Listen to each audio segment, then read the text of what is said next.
Terry Murphy is a long-time public policy expert in the state, has had numerous positions at the county level, involvement at the state level, involvement in important institutions in Southern Nevada, and understands what the landscape is like. But as Tom Clark said in his remarks, and I think it's important, elected leaders can spur policy and provide focus. And we'd like Terry to get these three individuals up here, spur policy, and provide focus. So please welcome Terry Murphy, Lieutenant Governor Krolicki, the Senate Majority Leader Horsford, and the Speaker, John Oceguera.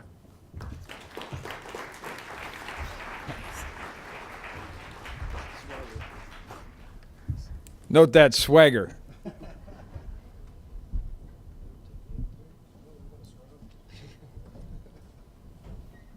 Surround sound is intimidating. I forgot to request the short person's podium, so I've borrowed this microphone, and I'm going to stand here so I can see you. Before I begin, I would like to thank Ted with USTAR, because he told me that in the spirit of regional cooperation, he was going to ask that Utah give us 20% of their budget surplus, so that would kind of solve all of our problems. So thank you so much, Ted. The gentlemen here before you have a very difficult task. And to start off, I'd like to just bring together some of the commonalities that I've heard this morning. Most importantly, I've heard from all of our experts that collaboration is key and that we need to create a culture of cooperation. We have a tendency, also Phil Satry said this morning, that the number one key to success is to resist condemnation. And so as we move into the legislative session, we all have a tendency, those of us who work for public agencies and rely on public funding, to protect what we have and to ask for a little more of it. Well, if we keep that mindset as we go into this next legislative session, what we will end up with is what we've always had, only less of it, because we all know the picture of our financial situation. So what do we do instead? Perhaps together as Nevada Inc., we decide what it is that we need and take away the barriers that we have between our organizations and go out and get it. This morning, Lieutenant Governor Krolicki outlined very, very eloquently all of the assets that we have in the state of Nevada. Senator Horsford pointed out that we are at the convergence of urgency and optimism. And Speaker Oceguera told us that rather than complain about the wind or hope that the wind will change, that we should reset our sails. And so what I'm going to ask these gentlemen and then you is how do our sails need to be adjusted? What are the barriers to adjusting those sails? And what are the drivers? I'd like to start with Lieutenant Governor Krolicki, and then Senator Horsford and Speaker Oceguera. And then I would like for you to relay to your elected officials what it is you need from them, and I want them to tell you what they need from you, because they're in leadership positions, but they're there by our election. We ask them to be there. By voting for them, we ask them to be there, and they need our assistance. So, Lieutenant Governor? Thank you so much, Terry. And thank you all again. Your stamina for the day is remarkable, and thank you to UNLV for providing substantial amounts of caffeine to keep everyone in the game today. So, Mike. Am I on? Can you hear me? All right. You know, I'm an optimist, but I certainly understand what's about to happen. You know, Nevada always seems to be heading into legislative sessions with gray skies and budget shortfalls and things, but you know, this is probably the most turbulent time we've had in decades in our modern history as we approach a legislative session in terms of troubled waters. To use your sailing analogy, budget is outrageously difficult. The reapportionment just adds a little juice to the fire. But I absolutely believe, and I think, again, the room of this size and import is a testament to the effort. We know we need to dedicate energy, focus, the resources that are available, our political clout, our elbow grease, and everything we've got to make sure that we are dedicating ourselves to the future of Nevada's economy and the days, shortly ahead, but also the long-term vision thing. I have seen more cooperation in a nonpartisan, and I'll use the term post-partisan way, because we feel it. We know it's happening. People are watching. We need to deliver, or shame on us.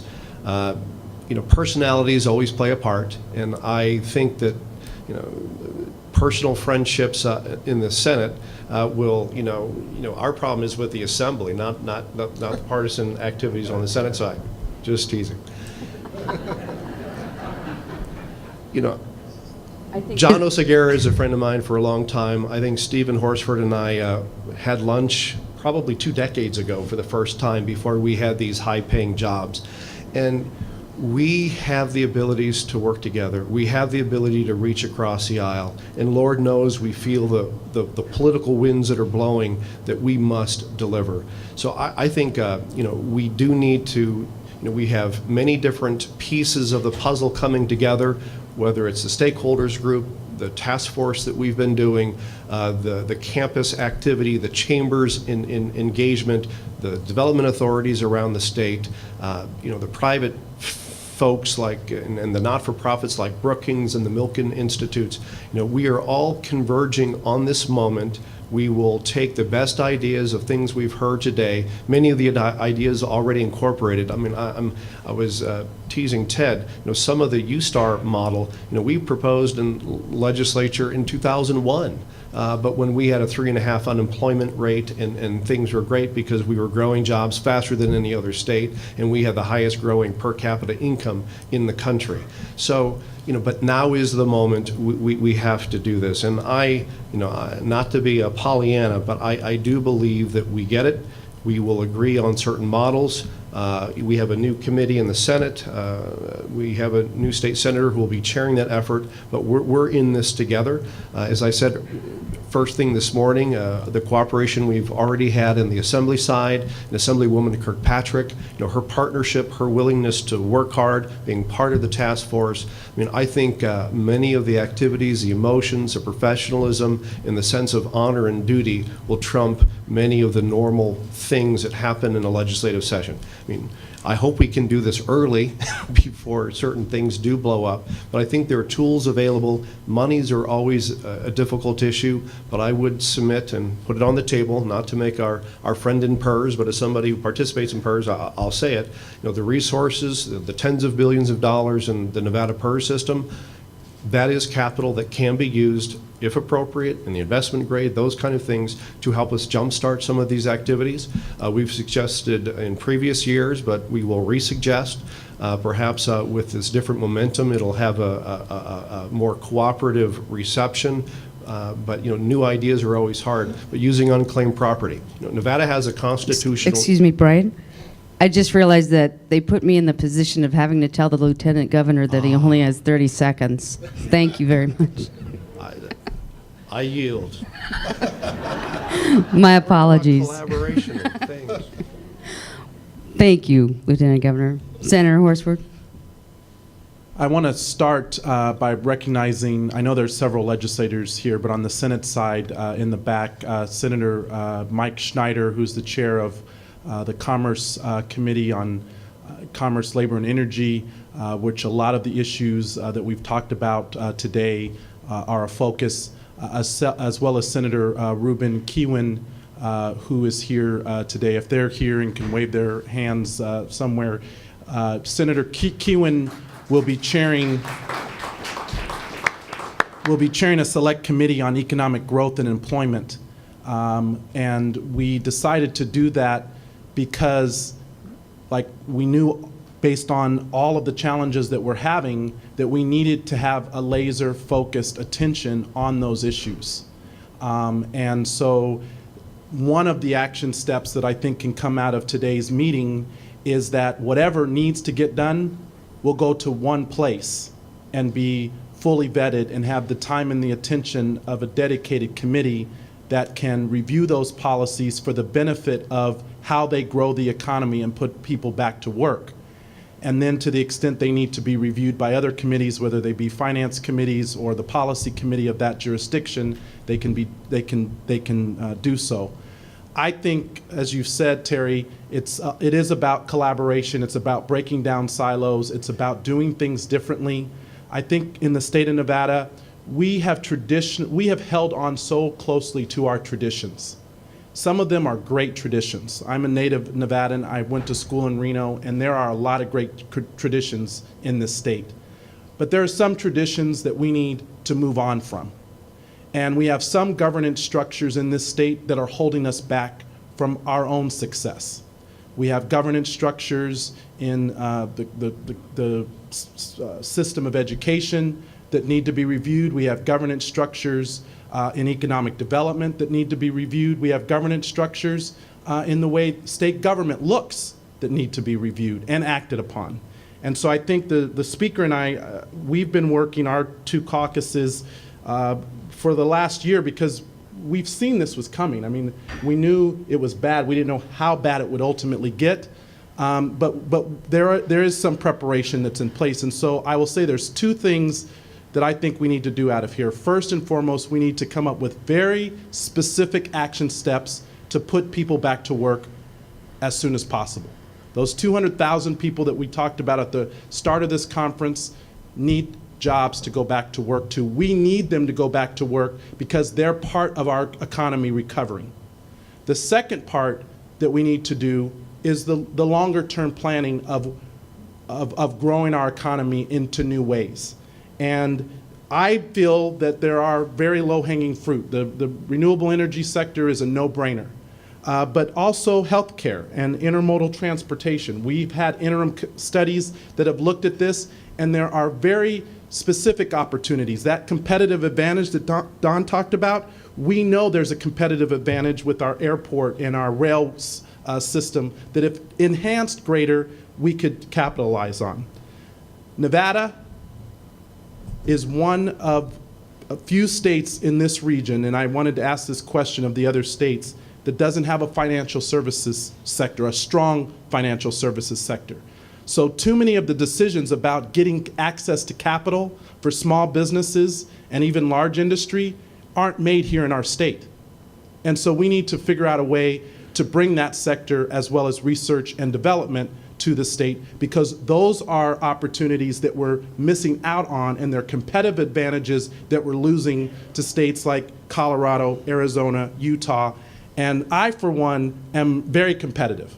And I think Nevada should be more competitive, and we shouldn't be losing grounds on these key sectors that we have an opportunity to grow in. Thank you, Senator Horsford. Speaker Oceguera? Thank you. He may be competitive, but he's not a very good basketball player. I wouldn't take that, Stephen. He's right. I'd just say a couple things, and I'll try to keep it short. And to the question, what do we need to keep in place? I think we need to keep in place our friendly business environment. I think we need to keep in our friendly regulatory environment. And quite frankly, if there's barriers that are in the way, we need to know about them, and we need to try to remove them. We don't need no regulation, but if there's regulation that is prohibitive, then we need to try to fix that. Obviously funding is going to be a huge issue. That's no one is surprised by that, but we have to figure out how to figure that problem out. We're going to have different priorities. The Lieutenant Governor just said that he had an idea on something that probably I don't agree with, but we're going to have to figure out how that we work together on that, and I think you've seen that through this conference, that people are willing to work together. Biggest thing is, how do we publicize? I mean, how do we say how great Nevada already is, and that how great it's going to be in the future, the next new Nevada, which I talked about this morning. So I think publicizing that is important. I think this conference right here is a great start. And we just need to take it this next step. Here's the deal. People will ask me, use any subject, is there going to be a bill draft on economic development in the next legislative session? Well, yeah, there's going to be a bill draft relating to that. I mean, there's 63 legislators. Each one of them has a number of bill drafts. They'll do what they want to do. But the bill drafts that get through the process are the ones that are well thought out, that are brought together by people in a room like this, that are discussed in the interim, that are worked on, that are, the collaboration and the coordination that we're talking about here, that are done now. And then those are the ones that are successful. The ones that are introduced on the first day of session are the ones that are not successful. So that's kind of the short of it for me. Okay, thanks, John. Okay, here's your opportunity. You've got the Lieutenant Governor, the Majority Leader, and the Speaker of the House right here. Who's got a question? Nobody. Okay, let's go. Mark Fine, what do you want to know? Come here. Come on down. Hi, everybody. Give that back. All right, how much time do I have? Let's make a deal. Don Snyder mentioned something that went back to, I think, Dr. Maxim. You were talking about his watering the green spots. And as you know, there's just about every government in this country, other than apparently Utah, is struggling the way we're struggling. And one of the green spots is the structural cost of government and how governments operate. And I know this is what you're dealing with every day. But the green spot here is if we can get over the hump with regard to feasibility, economic feasibility for starting with the state and trickling down through all the different counties, that's a green spot, because I think with every single entity in the country having problems and being challenged, we become a very attractive alternative for companies that want to be here and look to a state that actually is economically viable. The question is, how do we get to that point where we become viable? I think we have a lot of opportunities because of the lack of infrastructure over the years that a lot of entities have, but how do we become economically viable so we can compete in the economic diversification forum? Thanks, Mark.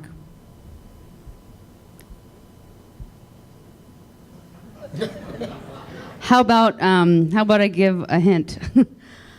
I think one of the things, and then I'll turn it over to you guys. This morning, every single presenter said that what they had that we don't have is a high percentage of college graduates. And so with that as a starter and playing on Mark's question, what is it that we need? How do we keep the cost of government low but build up the number of college graduates that we have? I think on that particular question, it's about being more strategic. And someone said instead of strategic planning, strategic doing. I would also say prioritizing. Right now, we've been under this 20-year fastest growing. We've just added everyone's pet project, everyone's idea. And it's time for us to stop that nonsense. We have to grow up, right? We've gone through this adolescent stage of growing up as a community and as a state, and it's time for us to take Nevada to the next level. In order to do that, I think we have to be very strategic, and we have to prioritize in ways that we've never done before. What we've attempted to do in the legislature in preparation for what we know is happening with this budget crisis is we believe the state government should look drastically different than it does today. And that should come in three forms. State government should look different in the number of departments. There should be more efficiency, and there should be consolidation. There's certain state functions that are done today that other states, those that were on the panel, those services aren't provided for in those states. They're provided for by local governments, by private sector, by nonprofits, but yet in the state of Nevada, we've done them. On this issue of education, though, specifically, let me say this. Because we're so far at the bottom, if we're strategic and make some very fundamental, smart decisions and come up with solutions that really work, we can move very quickly to moving from dead last in a lot of categories to being somewhere more respectable. And I thought it was very instructive from Stan Jones to hear, for example, the longer the student stays in remediation doesn't necessarily produce better results. But yet, if you look over the legislation over the last couple of years, you would think that's all we're trying to emphasize is more and more remediation of students, for example. So that's, I think, an area where if we're smarter, if we can learn from each other what the best practices are, and if we can build that consensus, we can move our state forward, and we can move it forward fast. Thank you, Lieutenant Governor. Mark, your question had a lot of different pieces in it, and it could be about budget, investment in education, investment in the new paradigm, if you will, to construct this economy going forward.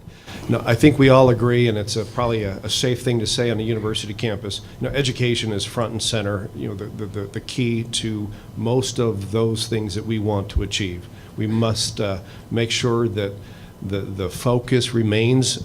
Resources will always be tight, but we have to make sure that the future employees, the educated workforce, the dynamic intellectual property development, this is the cradle of that at UNLV, DRI, our friends at UNR doing an extraordinary job at this.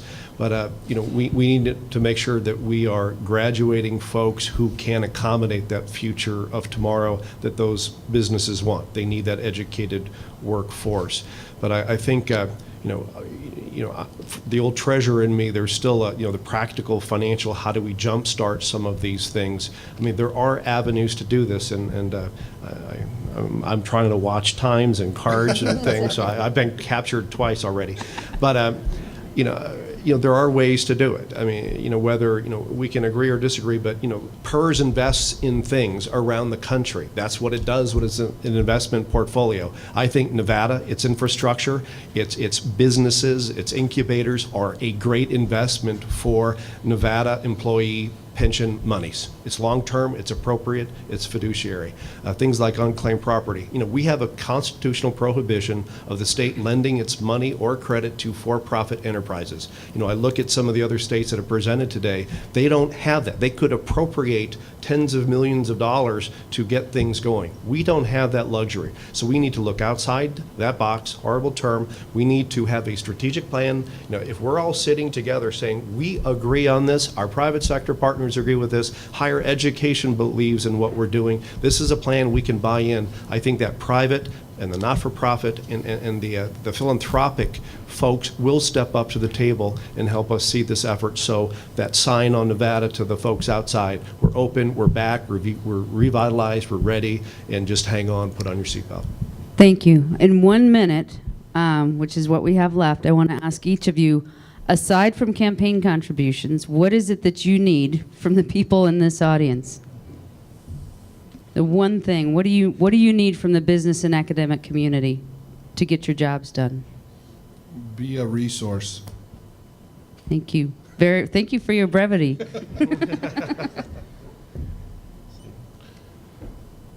I will say this, on January 24th, the governor will present his budget. And he will deliver the status of the state address to the citizens. And we all want this governor to be successful because we need him to succeed so that all of us as Nevadans can succeed. There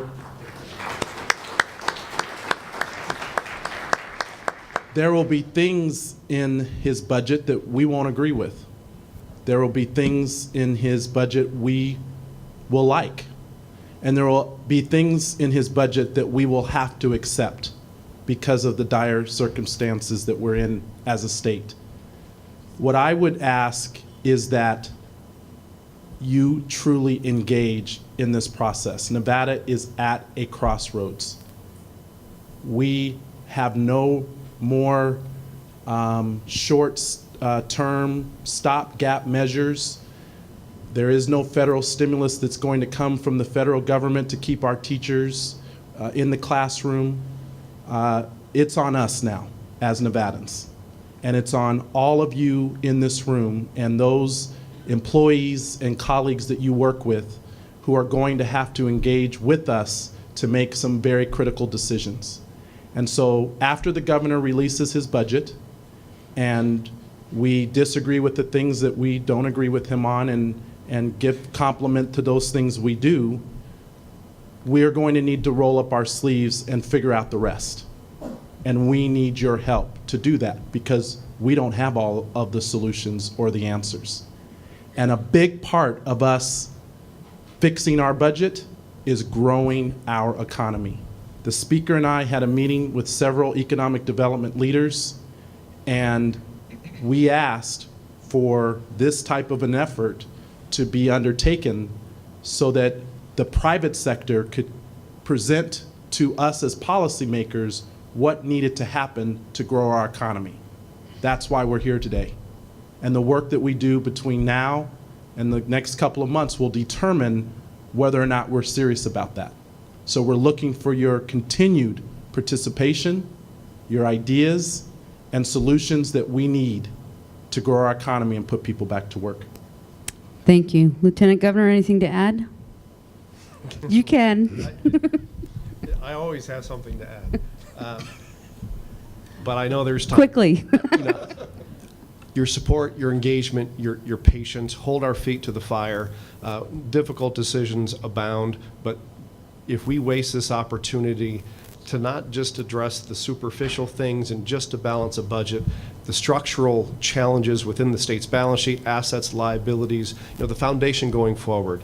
I hope that as we are just enmeshed in some of the most, disturbing kind of conversations you can have. We do this to help people, not to hurt people. This legislative session is going to be brutal, but I hope that the solutions and the conversations we have are not just about June 30 and how to leave town, but how we can set the stage for the next 5 or 20 years. And we need your support, we need your engagement. And again, thank you so much for being here today.